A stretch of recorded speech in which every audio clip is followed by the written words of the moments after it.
नमस्कार। बिंदास हरियाणा के खास कार्यक्रम किसका होगा ऐलनाबाद में आज हमारे साथ पूर्व मंत्री और भारतीय जनता पार्टी के वरिष्ठ नेता मनीष ग्रोवर जी है। ग्रोवर साहब, आपके ऊपर जो है ऐलनाबाद उपचुनाव को लेकर आपके जो गठबंधन के उम्मीदवार है गोविंद कांडा, उनको जिताने की अहम जिम्मेदारी है। आप जो लगातार जो है लोगों के बीच जा रहे हैं, लोगों से मिल भी रहे हैं, किस तरह का जन समर्थन आपको मिल रहा है? भारतीय जनता पार्टी, जननायक जनता पार्टी के गठबंधन के श्री गोविंद कांडा जी कमल का फूल लेकर ऐलनाबाद के उपचुनाव में लोगों से भारतीय जनता पार्टी के कार्यकर्ता और जननायक जनता पार्टी के कार्यकर्ता लोगों से आशीर्वाद मांग रहे हैं और ईश्वर का आशीर्वाद ऐलनाबाद में जैसे जींद का उपचुनाव भारतीय जनता पार्टी जीती थी कितने सालों बाद, ऐसा ही एक ऐलनाबाद का उपचुनाव का रिजल्ट भी भारतीय जनता पार्टी जननायक जनता पार्टी के पक्ष में आएगा। सर, आप जो है जींद उपचुनाव का उदाहरण दे रहे हो, वहीं अगर कांग्रेस की बात करें तो कांग्रेस के लोग कहीं ना कहीं बड़ौदा का उदाहरण देते हुए कहते हैं कि जिस प्रकार बड़ौदा उपचुनाव में हमने जीत हासिल की थी, ठीक उसी प्रकार ऐलनाबाद में भी हम जीत हासिल करेंगे। वो चुनाव नहीं जीते बड़ौदा के अंदर, जिस तरह का वो दावा पेश कर रहे थे कांग्रेस के मित्र, उनको घर घर जाना पड़ा और वहाँ पर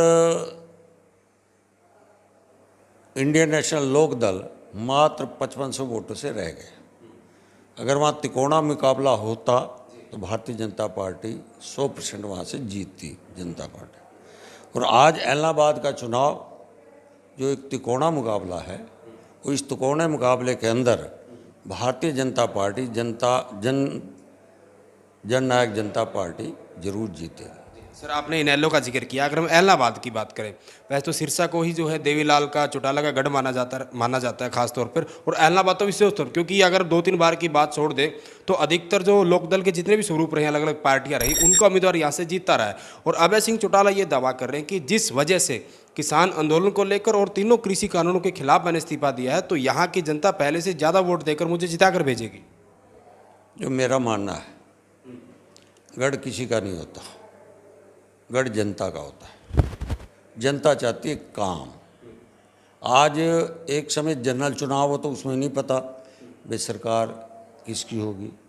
आज ऐलनाबाद के मतदाता को पता है सरकार भारतीय जनता पार्टी जननायक जनता पार्टी की सरकार है। इसलिए 3 साल का जो समय बचा है उसमें बीच में ऐलना का मतदाता चाह रहा हमारा काम हो जाए, विकास हो जाए। इसलिए यहाँ के मतदाता हमारे श्री गोविंद कांडा जी को आशीर्वाद देंगे। सर, अगर आपके गठबंधन के उम्मीदवार की बात करें या फिर गठबंधन के नेताओं की बात करें जो प्रचार के लिए लोगों के जनता के बीच जा रहे हैं, तो किसान आंदोलन को लेकर जो उनका काफ़ी जगह विरोध होता है, उसको कैसे देखते हैं आप? देखो, लोकतंत्र है, लोकतंत्र में हर आदमी को अपना तरीका बात करना, वो अपना कर रहे हैं। हम मतदाता के बीच में जा रहे हैं, मतदाता हमें आशीर्वाद दे रहे हैं और इसका रिजल्ट मैंने बताया कि आप 2 नवंबर को हमारा कमल का फूल जीतेगा। सर, मेरा अंतिम सवाल, अगर हम मनोहर पार्ट 1 की बात करें, पहले कार्यकाल में आप खुद हरियाणा सरकार में मंत्री रहे और प्रधानमंत्री नरेंद्र मोदी ने जिस प्रकार मनोहर खट्टर की तारीफ भी की है कि हरियाणा के इतिहास में, यानी कि मोटे मोटे 50 सालों में सबसे ईमानदार और जो सबसे अच्छा मुख्यमंत्री कहीं ना कहीं हमने दिया, उसको कैसे देखते हैं आप? मैंने कहा कि उन्होंने कहा कि 50 साल के अंदर, 5 दशक के अंदर जिस तरह हरियाणा को मुख्यमंत्री जी मिले हैं, उन्होंने ऐसी योजना बनाई हैं जिससे खुद उन्होंने कहा कि केंद्र भी उनकी योजना को इम्प्लीमेंट कराता है, लागू करवाता है। और ऐसा प्रदेश का उन्होंने नक्शा बदला है, हर प्रोग्रेस उन्होंने की है, भ्रष्टाचार को कम किया है, जिससे आम जनता जो छोटे छोटे काम के लिए इधर उधर भागती रहती थी, अब उनके घर पे हुए हैं। इसी नायक उन्होंने देश के प्रधानमंत्री जी ने आदरणीय मनोहर लाल जी की तारीफ की है कि उनका काम करने का तरीका जनता का सेवा है, सेवा ही हमारा धर्म है।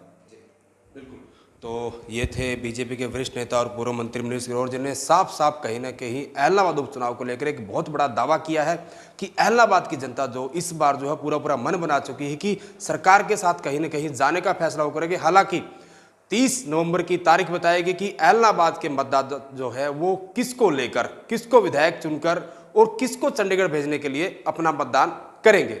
वीडियो जर्नलिस्ट विकास कुमार के साथ सुरेंद्र नैन, बिंदास, हरियाणा।